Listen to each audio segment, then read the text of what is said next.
the Shadows. This is Dr. Marla Behler and Dr. J. Dr. Jonathan Behler. Well, hello, everybody. Hope you are doing well. Today, we'd like to give a quick shout out to Supply, North Carolina. That's a beautiful place. Yeah, right. Close to the water.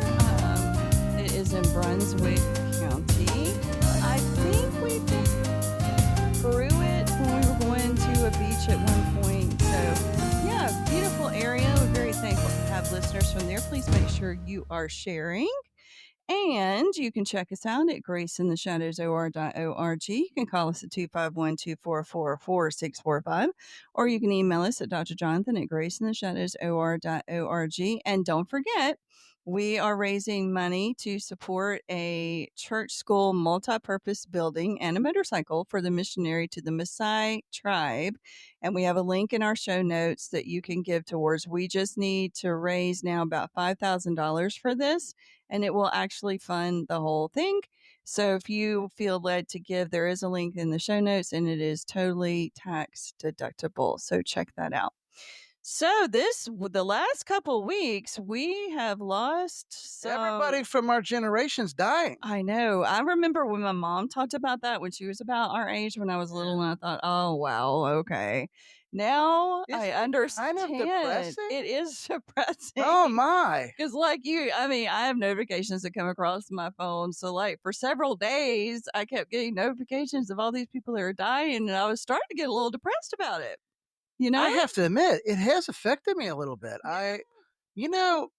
John MacArthur, my favorite, really, theologian, John pastor. MacArthur, yeah. And then another. Except for Charles Spurgeon. Now you. Oh, yeah, C.H. Spurgeon. Yeah. But he's number one, but I guess MacArthur be second. Yeah. Okay. And then you had Ozzy Osbourne, which was not my hero. No, by any means. No, I didn't even like him. I wasn't a believer in like school. His music. It kind of freaked me out a bit. He really was kind of more satanically dark. Yeah. And yeah. I mean, I didn't hate the guy. I didn't like his music. No, but a lot of people did. Right. And they say he was a different person at home, like around his family. He was cordial and nice and intelligent and right. But someone said, and I don't know who someone was, that he received Christ before he died. I hope he did. And if he did, we'll see him in heaven. Right. I know that he went to the Creation Museum in Kentucky. And that's interesting. Who knows? Maybe he got saved. I would love to see him there. I would love to see him there. Theo, Malcolm Jamal Warner from the Cosby Show. Yes. Our age. Yes. Passed away. He was caught in a rip current. Costa Rica with his daughter. They were able to save his daughter. Unfortunately, they were not able to save him, which is so sad. So sad. You got caught in a rip current one time. It's nothing. I did. And from my understanding, he pushed his daughter, told them to save her first. Well, yeah. And I mean, it's amazing. It's amazing. But that's nothing to play with. No, but you don't panic, right? And you try to swim, against, with the current, right? With the current, sideways of the shore. Correct. I think, yeah. And then also Hulk Hogan passed away. Now, I never was into WWE too much, but I know you were growing up, right? Yes. Hulk Hogan. So I want to go back. So I did some Googling here. So if you're in a current, I don't want to tell you wrongly. Okay. In the riptide. We were right. Okay. In the riptide is the, work with the water, not against it. So you go with it. Right. So I just want to say that. Yes. So we don't want to tell anybody wrong, right? But Hulk Hogan, you get on that. I have a little bit of ADHD. No, that's fine. Hulk Hogan was really my hero growing up, middle school, elementary, middle school, high school. Right? You wanted to be him. Yep. You wanted to be him. Did you rip your shirt like him when you were wrestling? No. But he died. And, about a year and a half ago, he really, I often wonder if he got saved then. Right. Because he was baptized. And he just was on fire for Jesus the last year and a half. Yeah. But he's with the Lord. Right. And Right. I know we'll see him again someday. I didn't know a whole lot about him except for, his character persona. So you sent me some YouTube videos to watch about him and his salvation experience. Very interesting. And he really was on fire for the Lord and talking to other people about Jesus, and like we all should be. So Yes. he's definitely up there in heaven. And you think he and John MacArthur might be going at it in the wrestling Maybe ring? John MacArthur give him a 5 point Calvinistic, From the jump for Yeah, sure. okay. Pile driver. Yeah. Okay. No, I'm kidding Anyway. about that. I don't think they're really caring about wrestling now. No, I I think doubt they're it. praising the Lord. They're Yes. Yes, very happy. and we can only be But envious in that sense, but for yes, sure. and we don't need to fear death, and we really, I mean, as we talked about, we're a little depressed about it, which we shouldn't be, because we should be glorying in the fact that those that knew Jesus are with Jesus, and we should help that remind us that we Mhm. want to be, we want to serve Jesus and one day be with him. We But it want to is be with kind of them. depressing. It really is, Yep. because it you kind of face your own mortality when you see people your own age and that you grew up with passing on. And death is not normal. No, it's not. We weren't created to die. And even Right. though we know we're going to be with the Lord in a better Right. place, Yeah. there's a sense that dying is just not a It's normal not thing. normal. We It's weren't not. Mm-mm. created originally for that. That's right.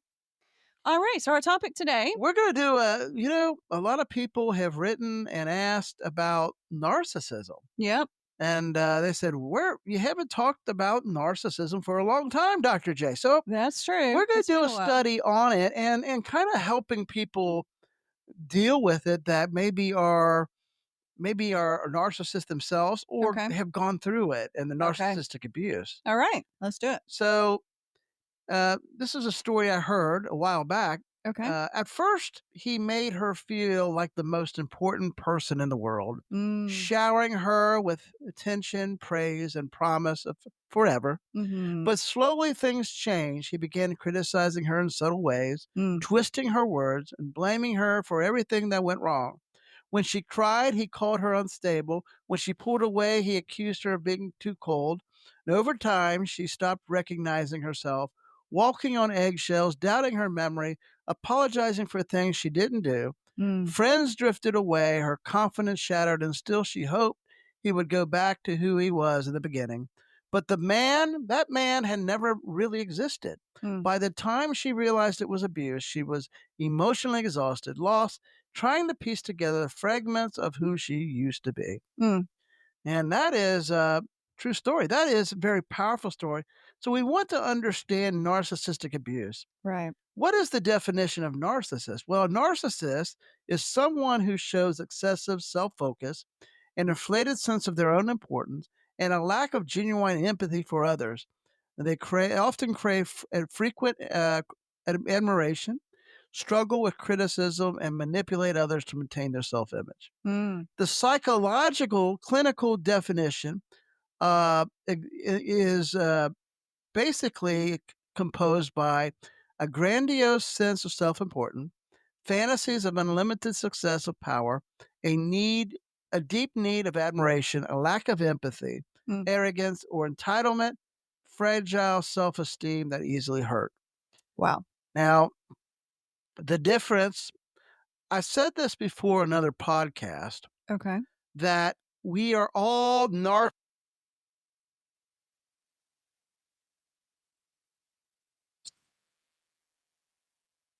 we are all fragile. Mm-hmm. We are all arrogant, and we are all in need of admiration because we're all in this world broken with sin. Right. Um, but there is a difference between the clinical diagnosis of narcissism Mm-hmm. and everyday narcissism. So we can all have narcissistic traits, Oh, but not 100%. all of us are diagnosed as a narcissist. Most people, less than 1%, are diagnosed with narcissistic personality disorder. Okay. 1%. Interesting. And Okay. a lot of times, people that are diagnosed with it are actually have something else.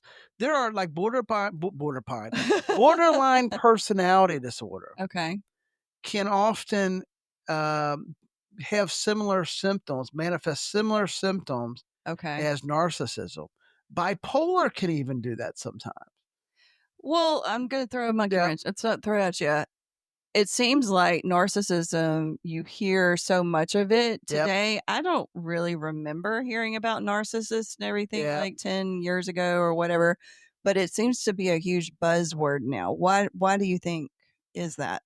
Well, I think that we're gonna get in this another time Okay. deeper Yep. because this is gonna be a pretty good series. Okay. But I think just quickly off the cuff, I Right. think it's our society, I think it's technology, I Okay. think it's the fast pace, entitlement aspect, I think it's that we're not personal anymore, we're very connected with the internet and with telephones. Especially since Yep, COVID, yep, so people are more focused on themselves, so that's why we're yes, hearing more of this. Okay, that makes total sense. yep, Good answer, good answer. yeah, that's off the cuff, Well, no, but that was a great answer. Good job. the difference between everyday kind of just narcissistic tendencies is, Mhm.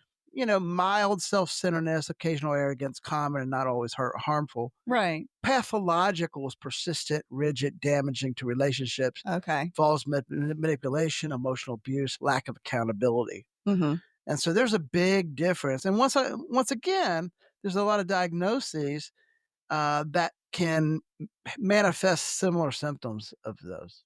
So I think, people that are listening now, um, could be married to a narcissist or could Yeah, have had a narcissistic, parent or boss. yeah. So I think as we're talking about this, everybody can pinpoint someone in their life that they know is pretty much a narcissist Whether they're a narcissist or or tending borderline towards. or a Yeah. tendency or borderline personality disorder or Yeah.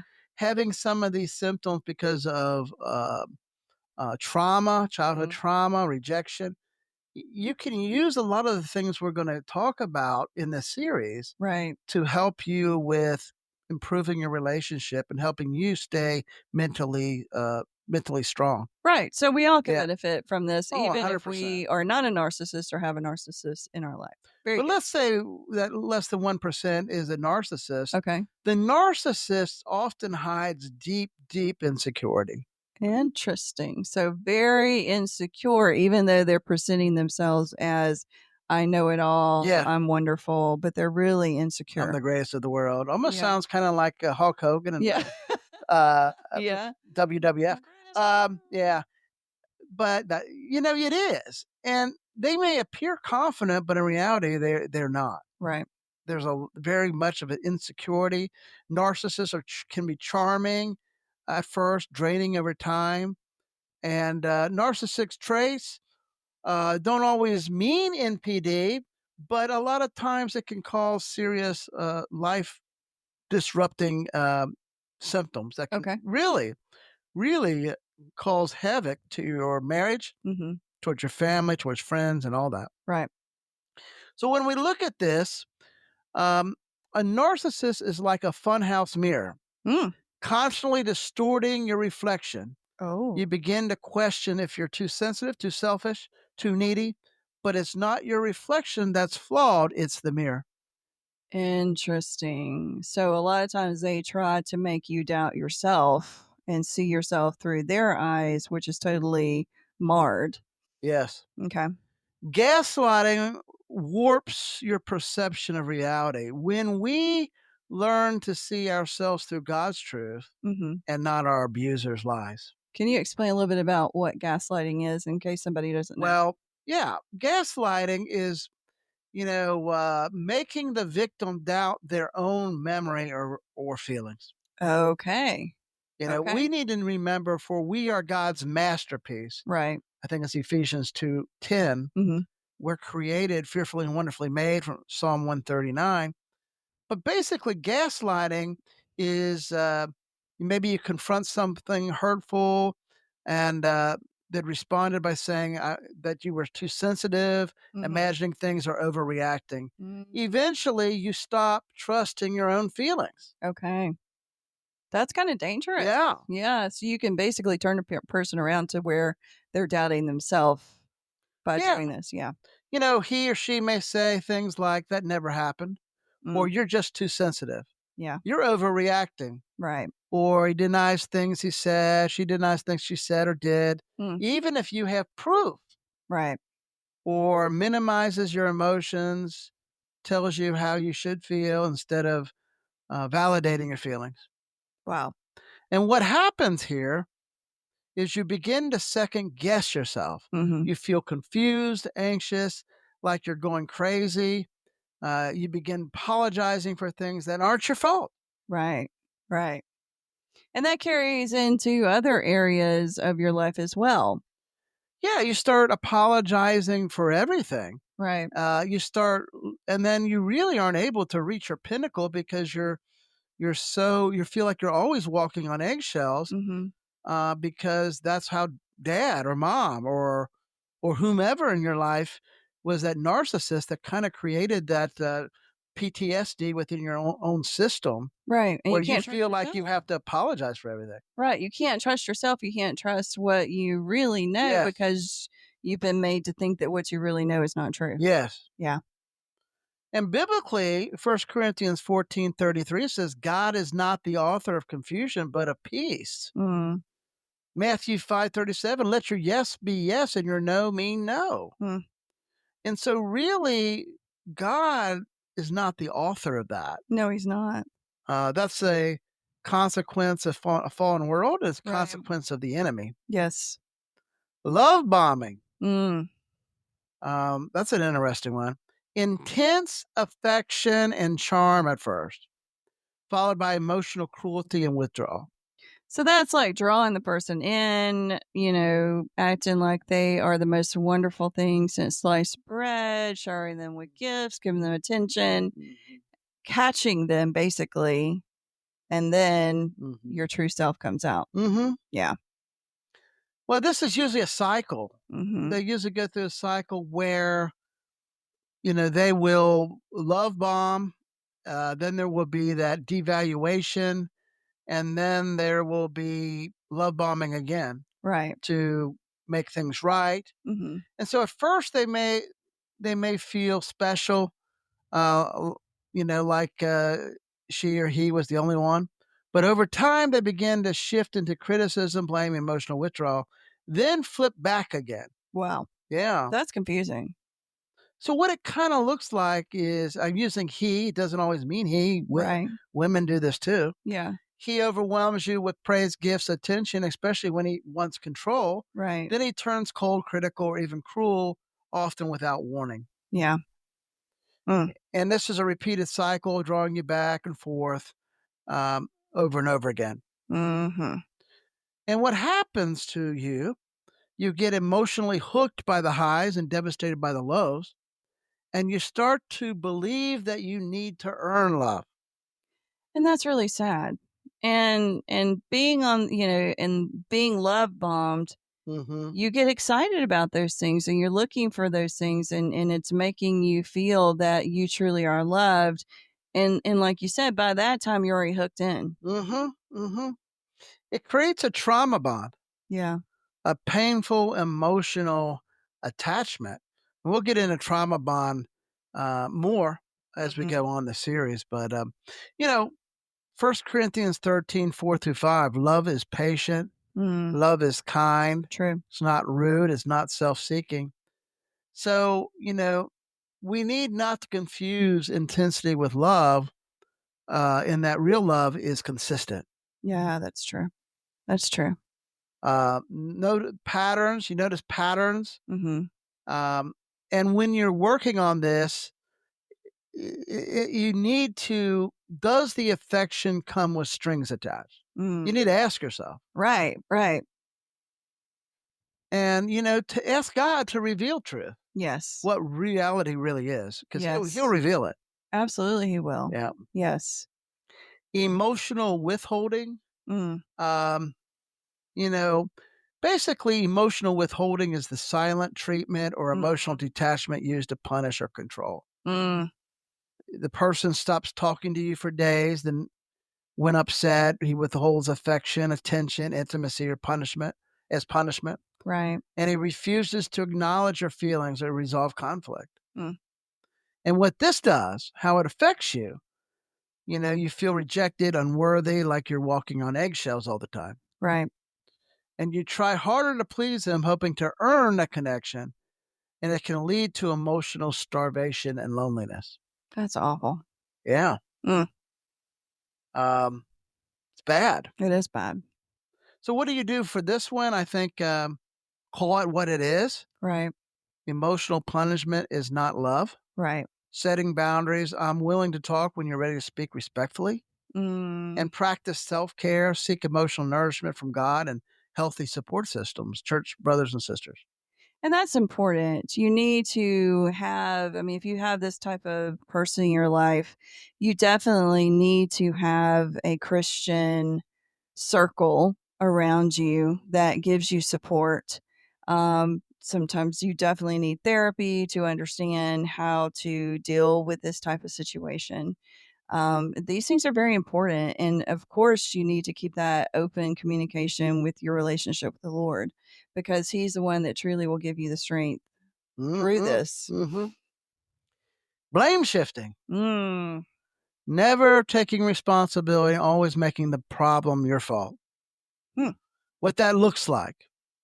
He says things like, "You made me angry," Hmm.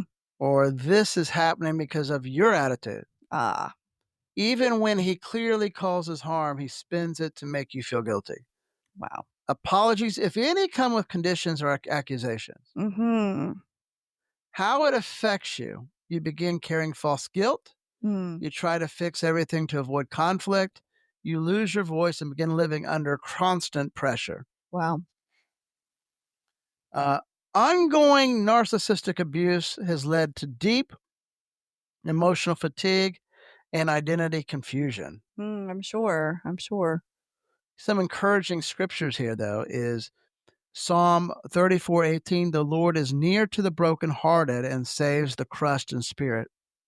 Yeah. Mm. And, we can get into more next week if you want. Okay.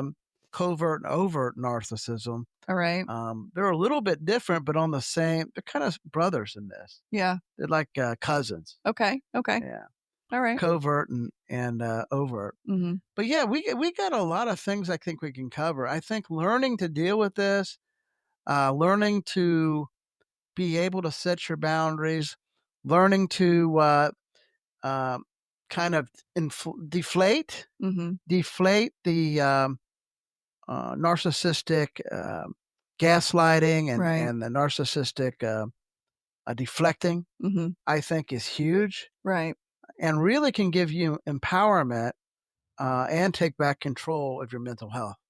Right. So it's important to understand that, yes, these are traits of a narcissist. And so now hopefully you maybe understand the different traits, the different things, different actions that can occur in a narcissistic relationship. And it is important to know how to handle these things. Um, and it's also important to know that you have a personal relationship with Jesus Christ because if you don't, Yeah. you are handling it on your own, and no one should handle something like this on their own. They need Jesus. Yeah, when you look at this, it's really pivotal to have Christ. Mhm. We all are broken in this world. Yes. And God loves narcissists too. Yes.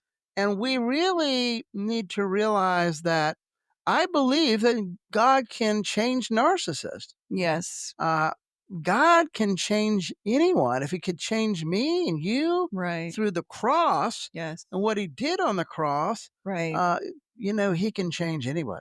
And you'll hear a lot of secular Yeah. people say that narcissists cannot change, but we know with God, anything's possible. And that's right. And that's exactly why I believe God can take a mess and turn into a message for his glory for your good. Thanks for listening.